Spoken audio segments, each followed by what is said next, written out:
Oh, good morning, everybody. A little late night due to the fact that the NHL games ran so late here on the East Coast, and I'm just going to have to get adjusted to that because it's going to be every night. And I'm excited for it. I love the fact that the NHL playoffs are back. And realistically, I'm going to have the NBA playoffs kicking off too, so it's going to be a wild time of staying up late, lots of coffee, and it's okay, right? Here we go. Last night we had some fantastic hockey games, and just the fact that you hear the energy in the building and the crowd going nuts and the intensity and the big hits and the physicality and the stuff after the whistle and the hatred between teams.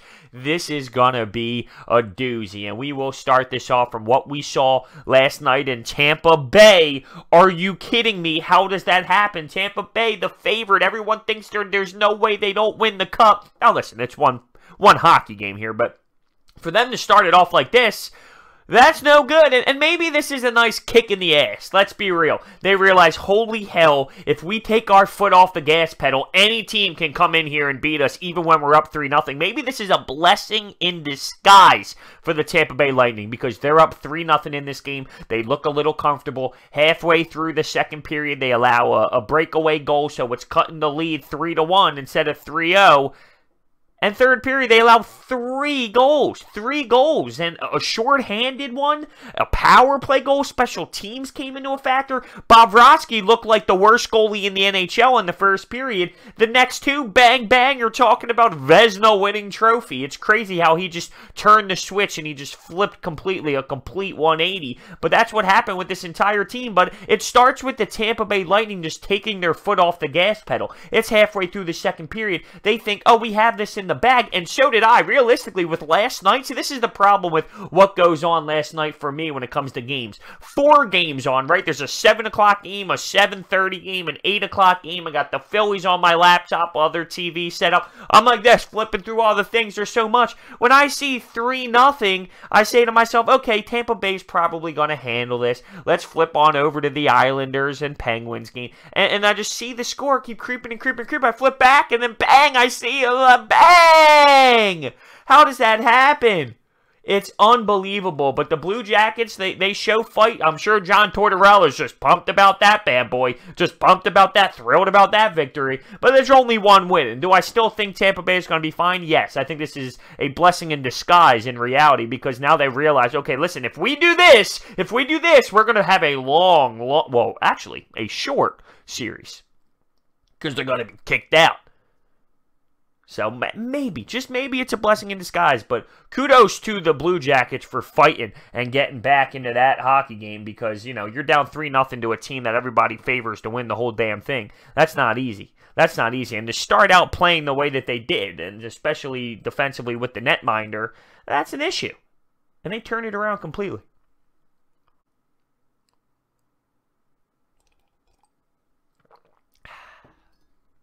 The Islanders, they take down the Penguins in overtime. Now, that was the loudest building there was last night. The Islanders fans were rocking. That place was crazy, stupid loud. And, I mean, good for that. Am I the biggest New York Islanders fans? No, I think they're scumbags, and I say that with a little bit of some laughter because, listen, I'm a Philadelphia sports fan. You don't think I hear that all the time, that we're scumbags? So I find it kind of ironic that I'm sitting here saying that's how I feel about the New York Islanders fans, but they brought it. The energy was there, the passion was there, the care level was there, and the place was literally insane, which helped the Islanders come out to a hot start. They scored a goal literally under a minute into this hockey game, but it gets called back because of offsides. But that doesn't stop them, because Jordan Eberle goes down within a couple, 2 minutes into the game, bang, scores, and this one actually counts. So, you know, Barry Trotz's system is very effective with this team, and it showed that last night in that hockey game. One thing that I do want to point out, though, that I think will play a factor in this series is the poise of the Penguins. The fact that they've been here so many times. This was a late hockey game. The Penguins had their goalie pulled down 1, and they had this kind of poise to them with sense of urgency, but a poise to them where they knew that they had plenty of time to get what they want, get a nice point shot on net, and it ends up getting in. It didn't seem like they were scared. It didn't look like they were nervous with the puck, and oh my God, it's late. No, they They had that style of play where they felt comfortable down a goal with only a couple minutes left in the hockey game, and that's going to play a factor in this series without a doubt. And it's funny because at the time, the New York Islanders fans are screaming, "Defense! Defense! Defense!" That ain't a hockey thing, dude. That's not a hockey thing. And literally 5 seconds into the chant, they score from the point. So it's just comical to me. Like, what are you doing? This isn't basketball. This isn't basketball. Let's be real. But very entertaining game. That was a sick game to watch, as Barzal in overtime has the patience on this really nice move to get Matt Murray kind of out of the net, and you end up having Bailey putting in the rebound there on the side of the net. So it was an awesome game. The New York Islanders take a 1-0 lead over the Pittsburgh Penguins. But I am very, very intrigued with the energy with the New York Islanders fans, because that's going to carry them. That's going to be a factor for this playoff run. It's going to be a tough building to go into there and win some hockey games, and that's just reality. Some other games that went along there. The Blues rallied in the third period to steal Game 1 in Winnipeg. Winnipeg scored in this game. They had a 1-0 lead, and it stayed that way for quite some time until the Blues just kind of took over slowly and slowly and slowly. Bang, third period. They did what they needed to do, and they won themselves a hockey game. 2 minutes and 5 seconds left. They silenced the whiteout as Bozak scores. Obviously, we know the storyline with the Blues. They had that hot run. They were the Philadelphia Flyers, essentially, throughout the first half of the season. They turn it around with a new netminder who had a great day at the office as well, and they steal Game 1 in Winnipeg. To be honest with you, Winnipeg bores me. It's a boring team to me. I think just because of the style of plays heading into the playoffs right now, that it is advantage Blues just based off of confidence. And to take Game 1 like that in a really loud building, and I know all the buildings are loud in the playoffs, but Winnipeg, it's a smaller building.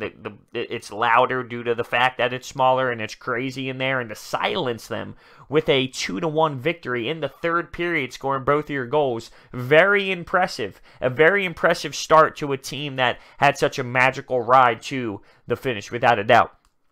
Dallas beats Nashville. Lots of upsets. Dallas beats Nashville in Nashville, and Heiskanen, are you serious with this kid? The ridiculous audacity by how he holds the puck at the blue line, so calm. 2 goals, 2 wristers from pretty much, 40 feet out from the net. It's crazy how much time he has with the puck on his stick, and he's just so calm and so young, and you just don't really see that. He was an X factor last night. On top of Matt Zuccarello, their guy who they ended up picking up late in the season. He had some injuries. He steps up. He scores a biscuit, and they win the hockey game out in Nashville. PK Subban scored with about 6 minutes and 30 seconds left into the game to try and make some noise, to try and push back, to try and get that crowd involved there, and it just didn't work. There wasn't enough, as Ben Bishop came up big and made some saves. Very, very, very impressive win, in my opinion, by the Dallas Stars, because I didn't see them actually making much noise in this series. Not that I thought that they would just get rocked and get swept, but they hung in there, and by their young players, I am just stunned by what I saw